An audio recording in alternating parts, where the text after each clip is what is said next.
الرحمن، رحمان وہ علم القرآن جس نے اپنے محبوب کو قرآن سکھایا، جس نے اپنے محبوب کو قرآن سکھایا۔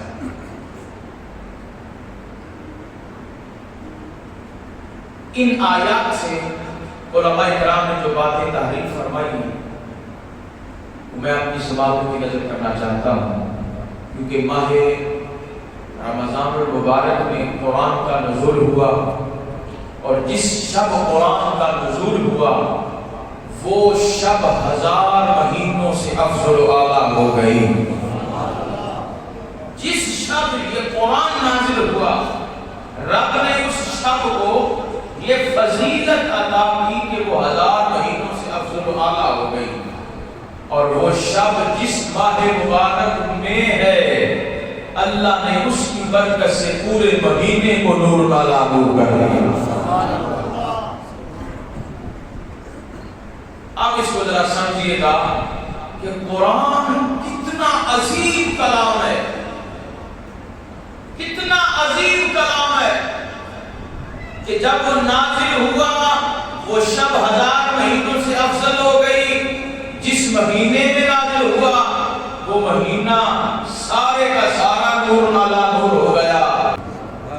جس زبان پہ قرآن آئے گا، جس کے دل میں قرآن آئے گا، پھر اللہ اس جسم کو کیسا نور نالا نور کرے گا۔ اللہ تبارک و تعالیٰ نے اپنے اس کلام کو جس قلب اطہر پہ نازل فرمایا وہ ہمارے آقا مولا صلی اللہ علیہ وآلہ وسلم ہے۔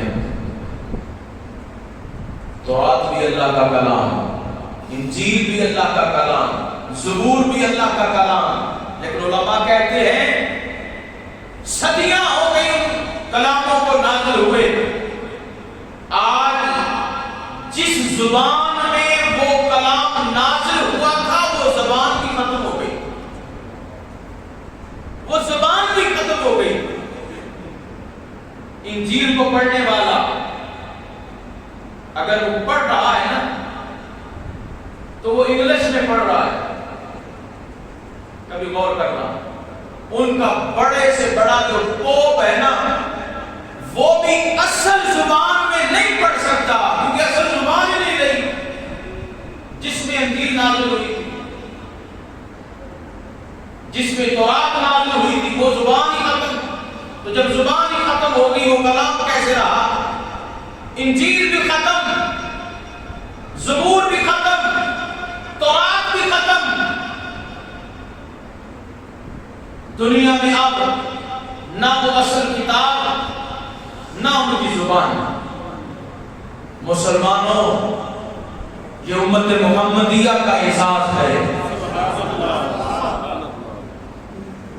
کہ 14 صدیاں بیت گئی، قرآن سارے کا سارا موجود۔ پچھلی امتوں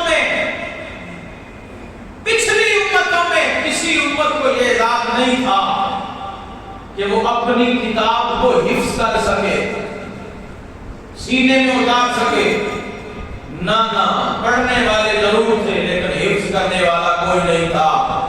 یہ بھی اعزاز اس امت کے حصے میں آیا،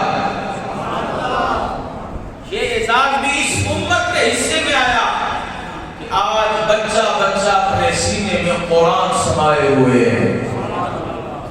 اللہ اکبر، یہ رب نے اہتمام کیا ہے نا، کہ رب اس کا محافظ ہے، رب اس کا محافظ ہے کہ اس کا سبارہ تو کیا، رکوع تو کیا، آیت تو کیا، حرف تو کیا، کوئی زبر کی زیر بھی نہیں کر سکا۔ ایک یہاں پہ بات میں کر دوں، ایرانی لوگوں نے بڑا زور لگایا اور 1000 سال سے تو زور لگا رہے۔ قرآن میں ایک آیت ہے وہ زبر کی زیر کرنا چاہتے ہیں، زبر کی زیر کرنا چاہتے ہیں۔ 1000 سال ہو گیا ان کو، وہ اسی کوشش میں لگے ہوئے ہیں، ہے زبر وہ زیر کرنا چاہتے ہیں،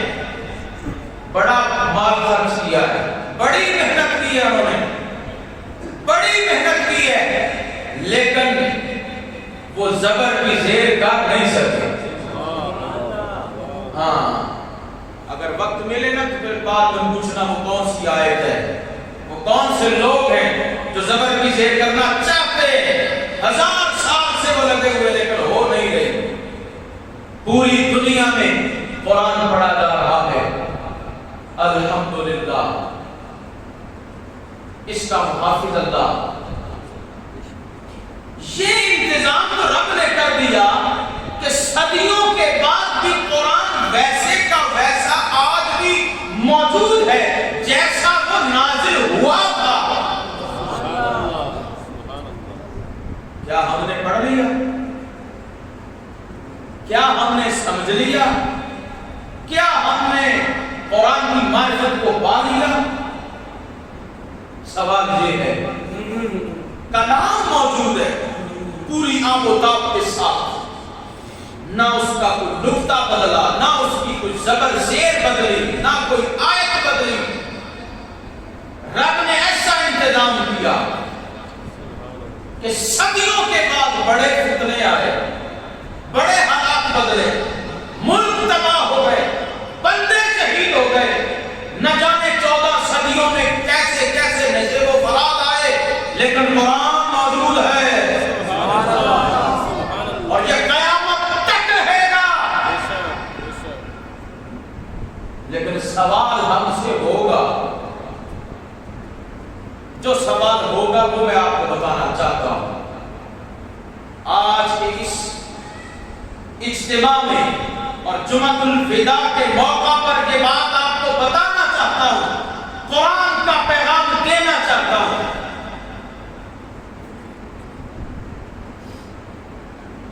کہ یہ سوال ہوگا، اس کی تیاری ابھی سے کرنا ہوگی۔ کل یہ نہ کہنا کہ ہمیں تو کسی نے بتایا ہی نہیں تھا، ہاں یہ نہ کہنا۔ اللہ کی توفیق سے جتنی بساط ہے، کوشش ہوتی ہے کہ جو بات پڑھی ہے، جو پڑھائی گئی ہے اور جو ہم سب پہ فرض ہے، ہم اس کو پڑھ لیں، اس کو سمجھ لیں۔ قرآن کی عظمت کے حوالہ سے، قرآن کی عزت کے حوالہ سے کتنا نصاب ہم نے پڑھا ہے، اور کبھی اپنے آپ کو غور کیا کہ ہمارے دل میں قرآن کی عزت کتنی ہے، عظمت کتنی ہے۔ زبان کی بات نہیں کر رہا، زبان تو کہتی ہے ماشاءاللہ قرآن جیسا کلام ہی نہیں، یہ تو کہتی ہے، زبان تو چلتی ہے، ہمارا کردار بتائے گا، ہمارا عمل بتائے گا کہ ہم قرآن کے ساتھ ہیں یا دنیا کے ساتھ ہیں۔ آغاز ہی میں ایک جملہ کہہ دوں، بزرگ فرماتے ہیں جس کو قرآن کی نعمت ملی، جس کو یعنی قرآن کی نعمت ملی، جس کے دل میں قرآن آیا، جس کی زبان قرآن پڑھ رہی ہے، فرمایا اگر تم یہ دیکھنا چاہتے ہو کہ کیا وہ اس نعمت پر اللہ کی ذات پہ مطمئن ہے، تو اس کی نشانی کیا ہے؟ سمجھ آئی بات؟ جو قرآن پڑھنا جانتا ہو، جو قرآن کا حافظ ہو یا نادرا صحیح تلفظ کے ساتھ پڑھنا جانتا ہو، فرمایا وہ اس بات پر مطمئن ہے کہ الحمدللہ کہ میں قرآن پڑھنے والا ہوں۔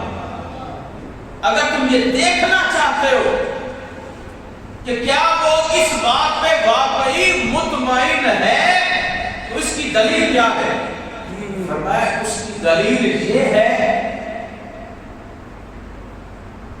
کہ جس طرح اس نے خود پڑھا ہے نا قرآن، اتنی تڑپ اور لگن کے ساتھ اگر تم دیکھو نا کہ وہ اپنی اولاد کو بھی قرآن پڑھا رہا ہے، تو سمجھو وہ اس نعمت پہ مطمئن ہے۔ یہ بہت بڑی بات ہے بزرگوں کی، میں آپ کو سنا رہا ہوں۔ حافظ الحدیث علامہ سید جلال الدین شاہ رحمۃ اللہ تعالی علیہ شریف کے سید بادشاہ جس ہستی کا میں نام لے رہا ہوں نا، ہم نے سنا پیر سید محمد شاہ سوار علی شاہ صاحب رحمۃ اللہ علیہ کے حوالہ سے کہتے ہیں کہ آپ جب ان بزرگوں کا نام لیتے تھے نا، یعنی ذکر کرنا چاہتے تھے، تو کبھی زبان پہ نام نہیں لائے، بے ادبی کی وجہ سے بس اتنا کہتے تھے بھکی شریف والے شاہ صاحب فرمایا کرتے تھے۔ یہ وہ سید بادشاہ ہے جو نبینا تھے، نبینا تھے حافظ الحدیث۔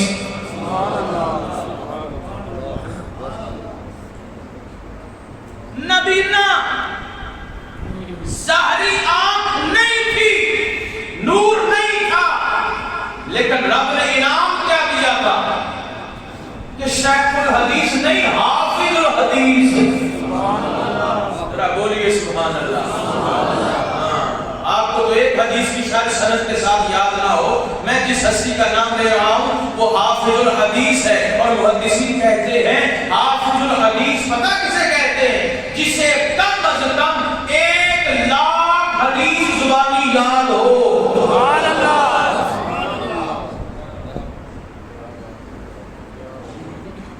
وہ ذات ہمارے لیے نمونہ ہے۔ ہم اکھیوں والے، آنکھوں والے، دیکھنے والے، ہم تو حدیث یاد نہ کر سکے۔ یہ ہے وہ جن پر اللہ کا انعام ہوا۔ ان کی بارگاہ میں ان کے ہی مرید اور ان کے شاگرد حاضری کے لیے آئے، ملنے کے لیے۔ سننا ذرا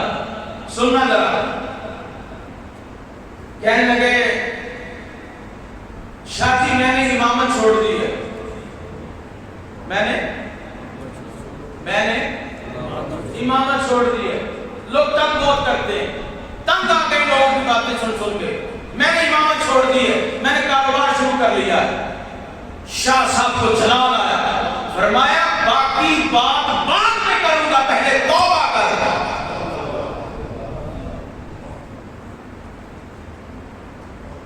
توبہ کر، رب نے تجھے اتنا بڑا انعام دیا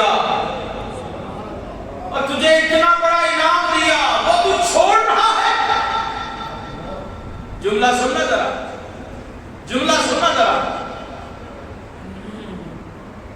کہا لوگ تو ابھی تک اللہ رسول کی پہچان نہیں پائے، تو اپنی پہچان کروانا چاہتا ہے۔ لوگ تو ابھی اللہ رسول کو نہیں پہچان پائے کہ اللہ رسول کی پہچان کیا ہے۔ کہا وہ نہیں جانتے تو تبھی تو ہماری ڈیوٹی لگی ہے۔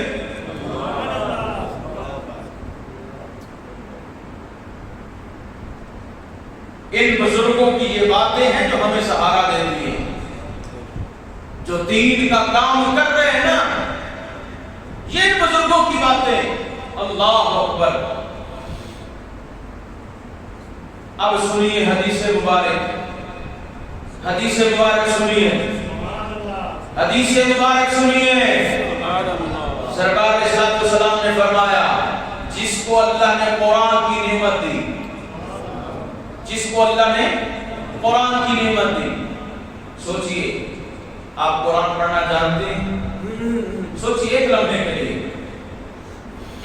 کے لیے سوچئے کہ میری عمر کتنی ہو گئی ہے اور میں کیا قرآن پڑھنا جانتا ہوں، حالانکہ یہ مجھ پہ فرض ہے۔ ایک لمحے کے لیے سوچئے، آپ نے چلیے حضور نے فرمایا جس کو اللہ نے قرآن کی نعمت سے مالا مال کیا، یعنی اس کو قرآن آتا ہے، اس کے سینے میں دل میں قرآن ہے، قرآن ہونے کے بعد وہ دوسرے لوگوں کی طرف دیکھ رہا ہے اور کہتا ہے اس کے پاس تو حسن ہے، اس کے پاس تو مال ہے، اس کے پاس تو سرداری ہے، میرے پاس نہیں ہے۔ یہ حدیث مبارک کا سننا ذرا، حدیث پاک کا مفہوم فرمایا جس کو رب نے قرآن دیا، جس کے دل میں قرآن ہے، قرآن کے ہوتے ہوئے وہ وہ مال والا ہے، وہ کثرت اولاد رکھتا ہے، اس کے پاس تو ہوتا ہے، میرے پاس نہیں. فرمایا اس نے اللہ کی اس نعمت کی ناقدری کی ہے. اللہ کی نعمت کی اس نے ناقدری کی ہے. علماء کہتے ہیں سننا ذرا کہ محبوب محبوب چیز دی جاتی ہے. یہ تو قاعدہ کلی آپ جانتے ہیں. تو سرکار ہے رب کے محبوب، سرکار ہے رب کے محبوب. تو رب نے اپنے محبوب کو محبوب چیز دی، کیا؟ اپنا قرآن دیا. تو جو نعمت رب نے اپنے محبوب کو دی، وہ نعمت جس کو مل جائے وہ غریب ہے، وہ کمتر ہے، نہ وہ عزت والا ہے، وہ عظمت والا ہے، وہ شان والا ہے. سرکار نے فرمایا جس کے دل میں قرآن ہوگا، جس کے دل میں بولیے قرآن ہوگا، جہنم کی آگ اسے چھو نہیں سکتی. فرمایا جس کے دل میں وجود میں قرآن کا مرکز دماغ نہیں ہے، دل ہے. ایمان کا مرکز بھی دل ہے، یہ دل میں ہی ایمان ہوتا ہے اور قرآن بھی دل میں ہوتا ہے. فرمایا جس کے من میں، جس کے دل میں قرآن ہوگا. ایک روایت میں آتا ہے یہ نہیں کہ سارا قرآن، اگر 7 آیات بھی ہوں، اب تو کہہ دیں سبحان اللہ، جس میں 7 آیات بھی ہوں، اس کے دل کو بھی جہنم کی آگ چھو نہیں سکتی. جہنم کی آگ تو بات کی بات ہے. فرمایا جس کے من میں، جس کے دل میں قرآن ہوگا، قبر کی مٹی اس جسم کو کھا نہیں سکتی. سبحان اللہ.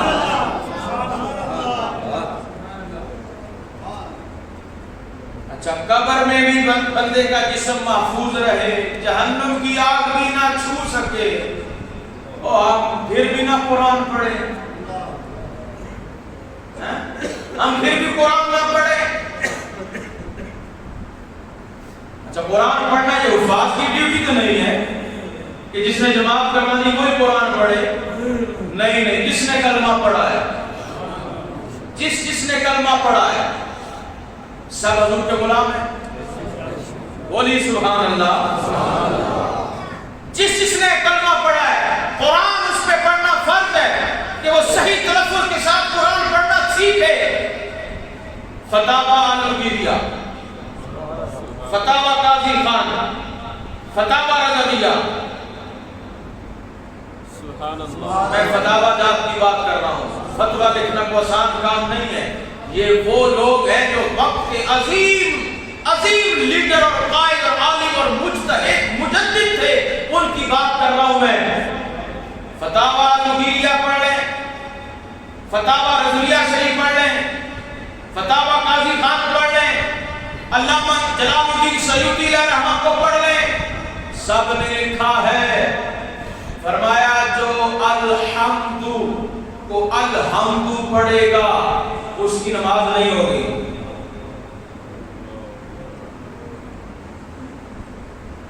جو الحمد کو الحمد پڑھے اس کی نماز نہیں. جو الرحمن کو الرحمن پڑھے اس کی نماز نہیں.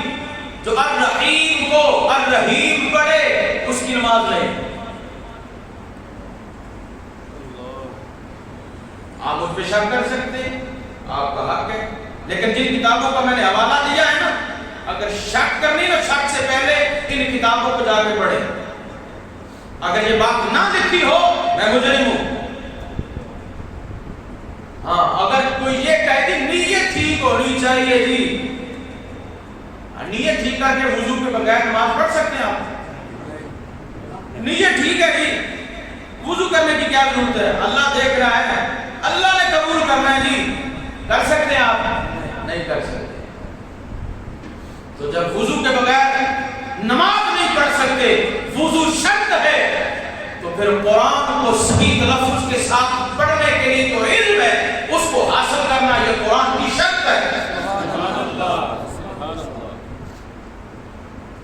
میں نے رات بھی کہا تھا معاشرے میں جو مرض پھیل رہا ہو اس مرض کے علاج کے لیے ڈاکٹر باتیں کرتے ہیں اور حکومت بھی یہی کرتی ہے. نہیں سمجھے؟ ڈینگی آ گیا، ڈینگی کے خلاف جہاد کرو. ہوتا کہ نہیں؟ ہوا کہ نہیں؟ کورونا آیا، ہر ڈاکٹر نے ہر علاقے میں، ہر ادارے میں، ہر سکول میں، ہر کالج میں اس بیماری کی روک تھام کے لیے ہوا کہ نہیں؟ انتظام ہوا کہ نہیں؟ تو یہ بیماری پھیل رہی ہے.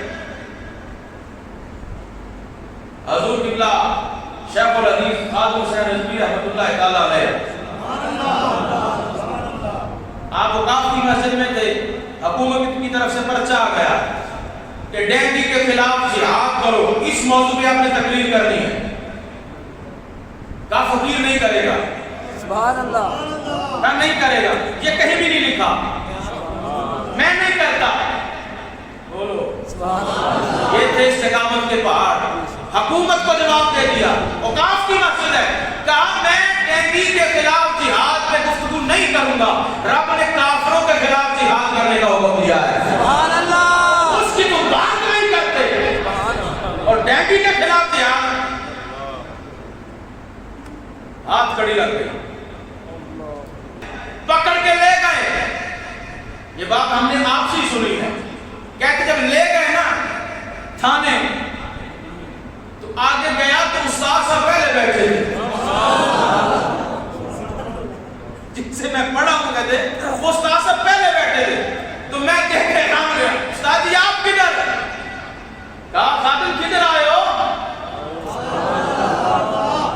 یہ ہمارے علماء کی داستان ہے.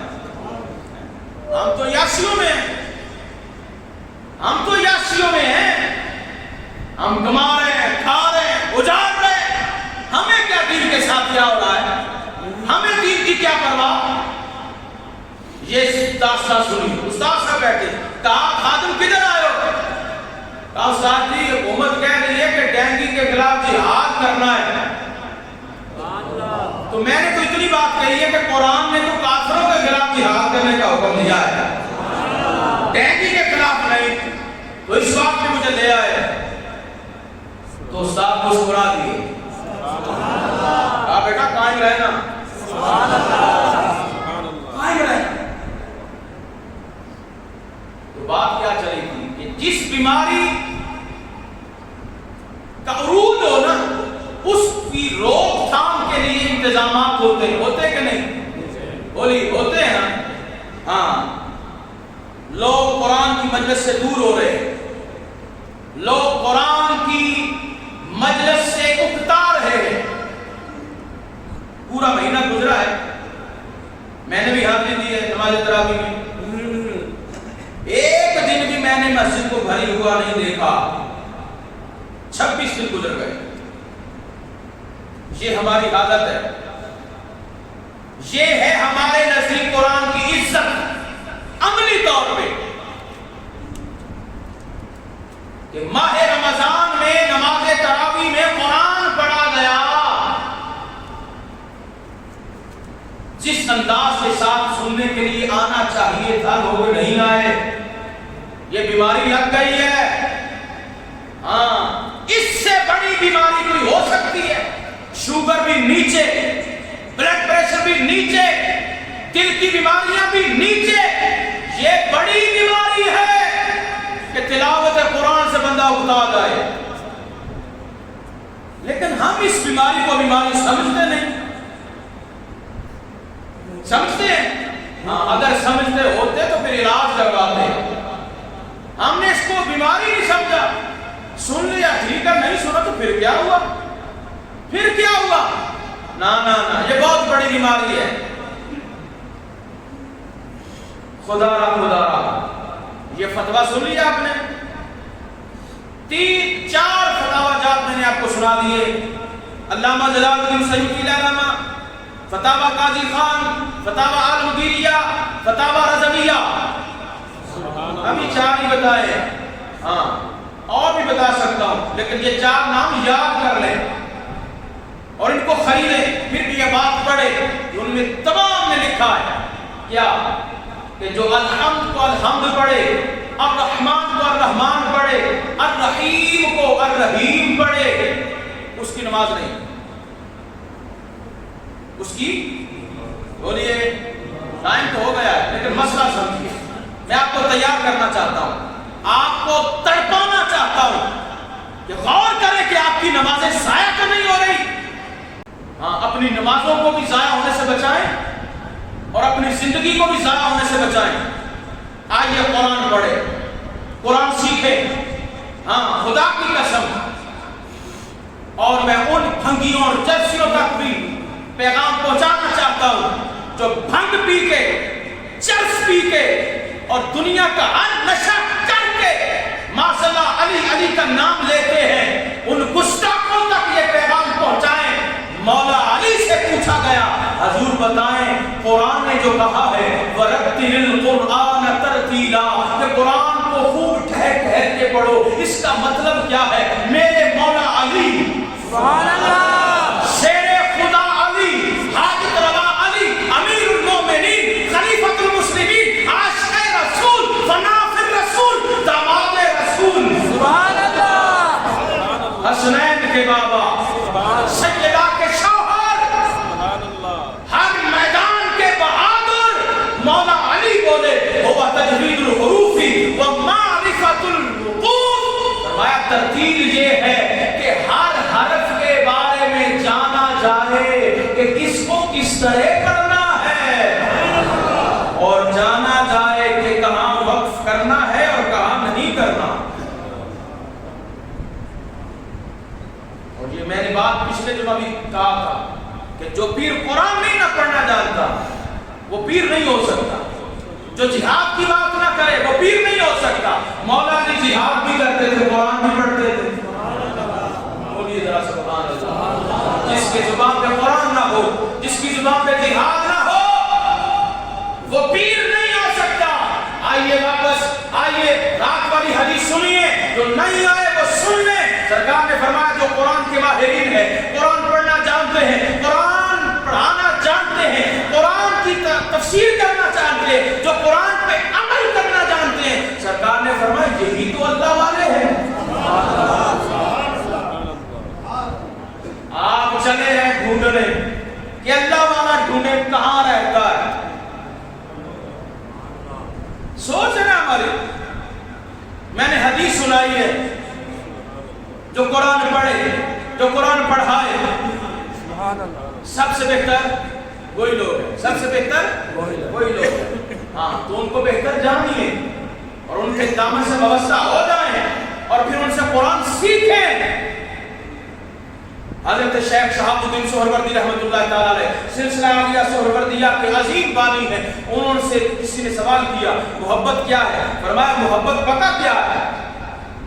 جو یہ دعویٰ کرے نا میں اللہ سے محبت کرتا ہوں، سرکار سے محبت کرتا ہوں، فرمایا محبت کی نشانی کیا ہے؟ آپ پتہ نہیں کیا بتائیں گے، لیکن میں شہاب الدین سہروردی رحمہ کی بات کر رہا ہوں۔ یہ وہ عظیم بزرگ ہیں جو جناب صدیق کی اکبر کی نسل پاک سے ہے، سبحان اللہ، وہ عظیم ولایت کا شہنشاہ شہاب الدین سہروردی رحمۃ اللہ علیہ فرماتے ہیں محبت کیا ہے؟ فرمایا محبت یہ ہے کہ تیرا جس پہ بس چلے نا، تیرا جس پہ بس چلے اسے قرآن سکھا۔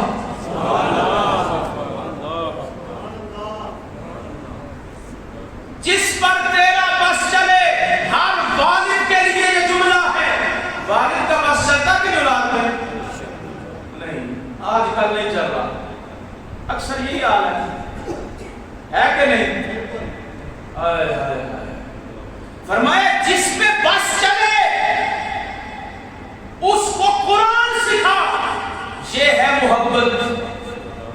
اگر تم کہتے نا ہمیں اللہ سے محبت ہے، سرکار سے محبت ہے، تو پھر جس پہ بس چلے اس کو قرآن سکھاؤ، اس پہ قرآن سکھاؤ۔ اور حضرت غزالی زمان علامہ سعید احمد قاضوی شاہ صاحب رحمۃ اللہ علیہ غزالی زمان گزرے، وہ کسی بچے کی دستار کر رہے تھے، جب دستار کے پیچ دے رہے تھے نا تو انہوں نے ایک جملہ کہا، بیٹا جو چیز انتقال کر جائے نا وہ مر جاتی ہے. سننا ذرا باتیں، یہ بڑوں کی باتیں. جو چیز انتقال کر جائے، منتقل ہو جائے، وہ مر جاتی ہے. لیکن علم ایسا ہے یہ انتقال کرے زندہ ہو جاتا ہے. سبحان اللہ. ایک علم ہے یہ منتقل ہو تو زندہ ہو جاتا ہے. اگر قرآن پڑھے ہیں تو پھر آگے پڑھائیں، اگر نہیں پڑھے تو پھر پڑھیں. ہاں قرآن سے وابستہ ہو جائیں. آخری بات ختم کرتا ہوں. حضرت ابراہیم علیہ السلام نے کعبے کی بنیادیں اٹھائیں، کعبے کی تعمیر ہو گئی. جب تعمیر ہو گئی نا تو آپ نے طواف نہیں کیا، آپ نے طواف نہیں کیا، دعا کری، ہاتھ اٹھا دی اور دعا کی حضور کے لیے. وہ دعا قرآن میں ربنا وبعث فیہم رسولا، محمود مالک اپنا رسول بھیج دے نا. اچھا وہ رسول بھیج دے، وہ کیا کرے؟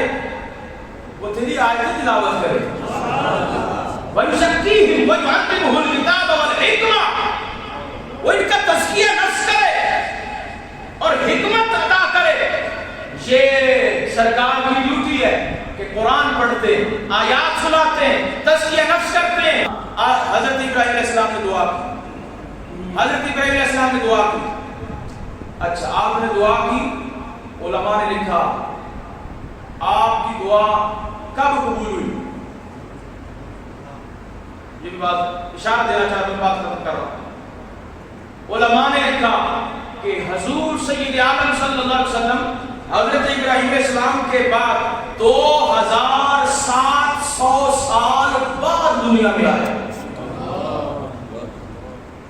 2700 سال بعد حضور کی جلوہ گری ہوئی.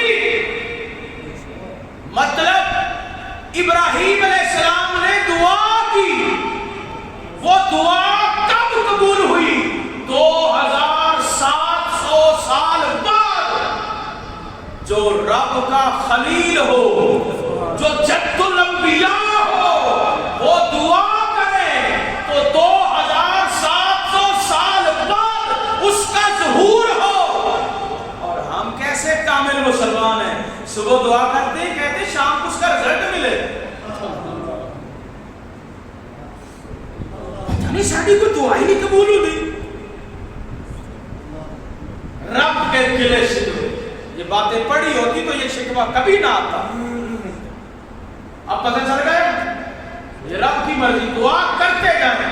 دعا عبادت کا مقصد بھی کہا گیا، دعا کو عبادت بھی کہا گیا. دعا کو ہلکا نہ جانے، دعا کرتے جائیں. قبول کرنا اس کی مرضی، وہ قبول کرے یا رد کرے، لیکن ہم نے دعا کرنی ہے. اور طریقہ بتا دیا، اول آخر درود شریف پڑھ لیں، دعا قبول ہی قبول ہے. ہاں اس کا ظہور کب ہو یہ رب جانے، رب کا کام جانے. جب نبیوں کی دعا میں اتنی تاخیر تو ہم کیا ہے؟ خدا یہ ساری باتیں سنانے کا مقصد یہ ہے کہ اپنے آپ کو قرآن سے جوڑیے. ہاں اگر قرآن سے لطف نہ آتا ہو تو پھر دعا کریں کہ مالک مجھے یہ توفیق دے کہ میں قرآن سننے والا بن جاؤں. میرا دل اکتا رہا ہے. رب کے کلام سے سچا کلام کوئی نہیں جی، رب کے کلام سے افضل کوئی کلام کوئی نہیں. تو پھر ہم کیوں اکتائیں؟ اللہ تعالیٰ ہمیں قرآن کو پڑھنے والا بنائے، قرآن کو سمجھنے والا بنائے، قرآن پہ عمل پیرا ہونے والا بنائے.